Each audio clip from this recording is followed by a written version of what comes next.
ನಮಸ್ಕಾರ ಸ್ನೇಹಿತರೆ, ನಮ್ಮ ಯೂಟ್ಯೂಬ್ ಚಾನಲ್ಗೆ ನಿಮಗೆಲ್ಲರಿಗೂ ಸುಸ್ವಾಗತ. ಇವತ್ತು ನಾವು ಪ್ರಪಂಚದ ಅತ್ಯಂತ ಶ್ರೀಮಂತ ಮತ್ತು ರಹಸ್ಯಮಯ ದೇವಾಲಯದ ಬಗ್ಗೆ ತಿಳಿಯಲಿದ್ದೇವೆ. ಕೇರಳದ ರಾಜಧಾನಿ ತಿರುವನಂತಪುರದಲ್ಲಿರುವ ಶ್ರೀ ಪದ್ಮನಾಭ ಸ್ವಾಮಿ ದೇವಸ್ಥಾನವು ಕೇವಲ ಭಕ್ತಿಯ ಕೇಂದ್ರವಲ್ಲ, ಇದು ರಹಸ್ಯಗಳ ಭಂಡಾರವೂ ಹೌದು. ಈ ದೇವಾಲಯದ ಸಂಪತ್ತು $1 ಟ್ರಿಲಿಯನ್, ಅಂದರೆ ಸುಮಾರು 83 ಲಕ್ಷ ಕೋಟಿ ರೂಪಾಯಿಗಳಿಗಿಂತಲೂ ಹೆಚ್ಚು ಎಂದು ಅಂದಾಜಿಸಲಾಗಿದೆ. ಚಿನ್ನದ ಸಿಂಹಾಸನಗಳು, ವಜ್ರ ವೈಢೂರ್ಯದ ಆಭರಣಗಳು ಮತ್ತು ಸಾವಿರಾರು ವರ್ಷಗಳ ಹಳೆಯ ರೋಮನ್ ನಾಣ್ಯಗಳು ಇಲ್ಲಿನ ವೈಭವವನ್ನು ಸಾರುತ್ತವೆ. ಆದರೆ ಈ ದೇವಾಲಯದ ಅತ್ಯಂತ ದೊಡ್ಡ ರಹಸ್ಯವಿರುವುದು ಅದರ 6ನೆಯ ತಳಮನೆ, ಅಂದರೆ ವಾಲ್ಟ್ ಬಿನಲ್ಲಿ. ಈ ಬಾಗಿಲನ್ನು ಯಾಕೆ ಯಾರೂ ತೆರೆಯುತ್ತಿಲ್ಲ? ಇದರ ಹಿಂದೆ ಇರುವ ಶಾಪವಾದರೂ ಏನು? ಬನ್ನಿ, ಇಂದಿನ ಈ ವಿಡಿಯೋದಲ್ಲಿ ಪದ್ಮನಾಭ ಸ್ವಾಮಿ ದೇಗುಲದ ಇತಿಹಾಸ ಮತ್ತು ನಿಗೂಢ ಸತ್ಯಗಳನ್ನು ಅನಾವರಣ ಮಾಡೋಣ. ಈ ದೇವಸ್ಥಾನದ ಉಲ್ಲೇಖ ನಮಗೆ ಮಹಾಭಾರತ, ವಿಷ್ಣು ಪುರಾಣ ಮತ್ತು ಪದ್ಮ ಪುರಾಣಗಳಲ್ಲಿ ಸಿಗುತ್ತದೆ. ಈ ಸ್ಥಳವನ್ನು ಹಿಂದೆ ಅನಂತ ಕಾಡು ಅಥವಾ ಅನಂತನ ಕಾಡು ಎಂದು ಕರೆಯಲಾಗುತ್ತಿತ್ತು. ದಂತಕಥೆಯ ಪ್ರಕಾರ ಭಗವಾನ್ ವಿಷ್ಣುವಿನ ಪರಮ ಭಕ್ತರಾದ ದಿವಾಕರ ಮುನಿಗಳು, ಕೆಲವು ಕಡೆ ಇವರನ್ನು ವಿಲ್ವ ಮಂಗಲಂ ಸ್ವಾಮಿಯಾರ್ ಎಂದು ಕರೆಯಲಾಗುತ್ತದೆ. ಈ ದಿವಾಕರ ಮುನಿಗಳು ದೇವರ ದರ್ಶನಕ್ಕಾಗಿ ಕಠಿಣ ತಪಸ್ಸು ಮಾಡುತ್ತಿದ್ದರು. ಒಂದು ದಿನ ಭಗವಾನ್ ವಿಷ್ಣು ಒಬ್ಬ ಬಾಲಕನ ರೂಪದಲ್ಲಿ ಬಂದು ಮುನಿಗಳ ಜೊತೆ ಆಟವಾಡುತ್ತಾನೆ. ಆ ಬಾಲಕ ಮುನಿಗಳಿಗೆ, ನನ್ನನ್ನು ಹಿಡಿಯಲು ಸಾಧ್ಯವಾದರೆ ಅನಂತನ ಕಾಡಿಗೆ ಬಾ ಎಂದು ಸವಾಲು ಹಾಕಿ ಮಾಯವಾಗುತ್ತಾನೆ. ಮುನಿಗಳು ಆ ಬಾಲಕನ ಗೆಜ್ಜೆಯ ಸದ್ದನ್ನು ಹಿಂಬಾಲಿಸುತ್ತಾ ಹೋದಾಗ ಒಂದು ಬೃಹತ್ ಮಾಹುವಾ ಮರವು ದೊಡ್ಡ ಶಬ್ದದೊಂದಿಗೆ ಕೆಳಗೆ ಬೀಳುತ್ತದೆ. ಅಲ್ಲಿ ಭಗವಾನ್ ವಿಷ್ಣು ಆದಿಶೇಷನ ಮೇಲೆ ಮಲಗಿರುವ ಬೃಹತ್ ಅನಂತ ಶಯನ ರೂಪದಲ್ಲಿ ದರ್ಶನ ನೀಡುವನು. ಆ ರೂಪ ಎಷ್ಟು ದೊಡ್ಡದಾಗಿತ್ತೆಂದರೆ ಅದರ ತಲೆ ತಿರುವಲಂನಲ್ಲಿ ಮತ್ತು ಪಾದಗಳು ತಿರುಪಾದಲ್ಲಿ ಹರಡಿಕೊಂಡಿದ್ದವು. ಮುನಿಗಳು ಈ ವಿರಾಟ ರೂಪವನ್ನು ನೋಡಿ ಸಂಭ್ರಮಿಸಿದರು. ಆದರೂ ಸಂಪೂರ್ಣವಾಗಿ ದರ್ಶಿಸಲು ಸಾಧ್ಯವಾಗದ ಕಾರಣ ರೂಪವನ್ನು ಚಿಕ್ಕದಾಗಿಸಲು ಪ್ರಾರ್ಥನೆ ಮಾಡುತ್ತಾರೆ.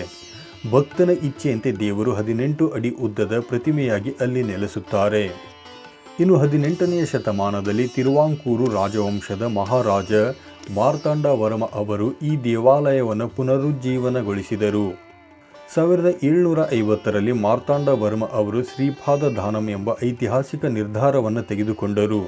ಇದರ ಪ್ರಕಾರ ಅವರು ತಮ್ಮ ಇಡೀ ರಾಜ್ಯ, ಸಂಪತ್ತು ಮತ್ತು ಸೈನ್ಯವನ್ನು ಭಗವಾನ್ ಪದ್ಮನಾಭ ಸ್ವಾಮಿಯ ಪಾದಗಳಿಗೆ ಸಮರ್ಪಿಸಿದರು.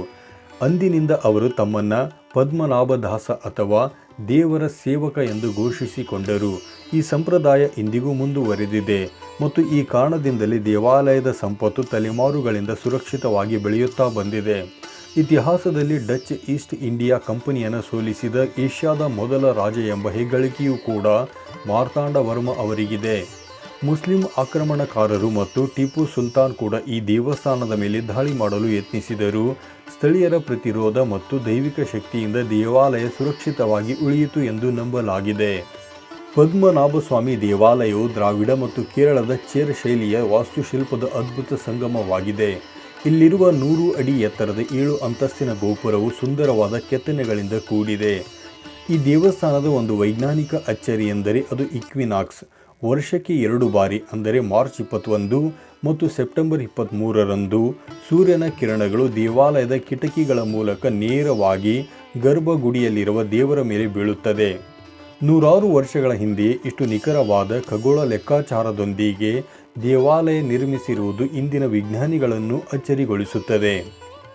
ಇನ್ನು ಗರ್ಭಗುಡಿಯಲ್ಲಿರುವ 18 ಅಡಿ ಉದ್ದದ ಭಗವಾನ್ ವಿಷ್ಣುವಿನ ಪ್ರತಿಮೆಯನ್ನು 12,008 ಶಾಲಿಗ್ರಾಮ ಕಲ್ಲುಗಳಿಂದ ನಿರ್ಮಿಸಲಾಗಿದೆ. ಈ ಪ್ರತಿಮೆಯನ್ನು ಸಂಪೂರ್ಣವಾಗಿ ನೋಡಲು 3 ದ್ವಾರಗಳನ್ನು ಬಳಸಬೇಕಾಗುತ್ತದೆ. ಮೊದಲ ದ್ವಾರದಿಂದ ದೇವರ ಶಿರ ಮತ್ತು ಶಿವಲಿಂಗ, 2ನೆಯ ದ್ವಾರದಿಂದ ನಾಭಿ ಮತ್ತು ಬ್ರಹ್ಮದೇವ ಮತ್ತು 3ನೆಯ ದ್ವಾರದಿಂದ ದೇವರ ಪಾದಗಳನ್ನು ದರ್ಶಿಸಬಹುದು.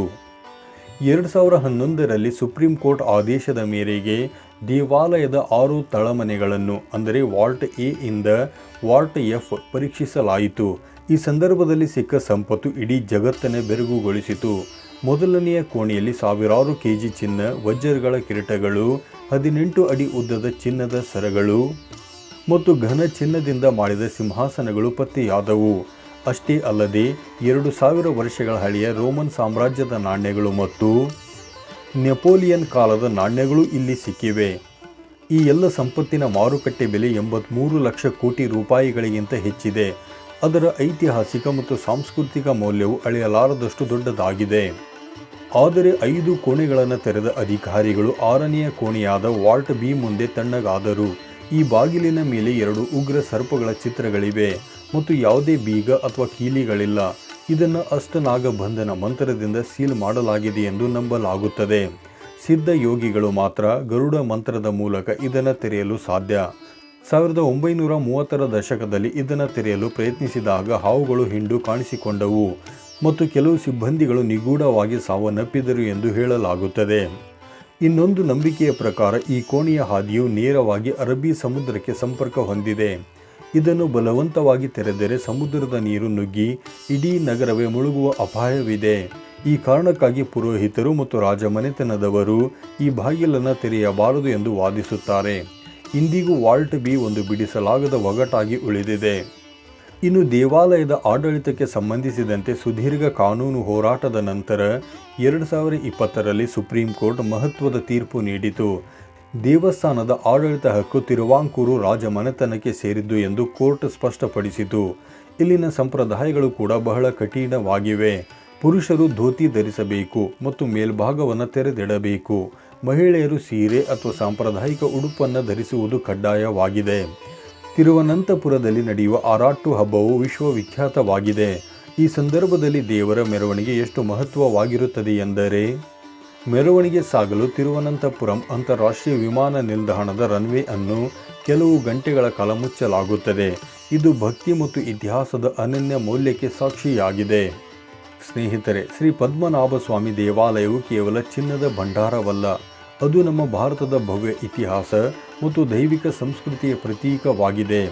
ಆ 6ನೆಯ ಬಾಗಿಲ ಹಿಂದೆ ಏನಿದೆ ಎಂಬುದು ಇಂದಿಗೂ ರಹಸ್ಯವಾಗಿಯೇ ಇದೆ. ಬಹುಶಃ ಕೆಲವು ರಹಸ್ಯಗಳು ಹಾಗೆ ಇರುವುದು ಒಳ್ಳೆಯದೇನೋ. ನಿಮ್ಮ ಪ್ರಕಾರ ವಾಲ್ಟ್ ಬಿ ಅನ್ನು ತೆರೆಯಬೇಕೇ ಅಥವಾ ಬೇಡವೇ? ಕಮೆಂಟ್ ಮಾಡಿ ನಮಗೆ ತಿಳಿಸಿ.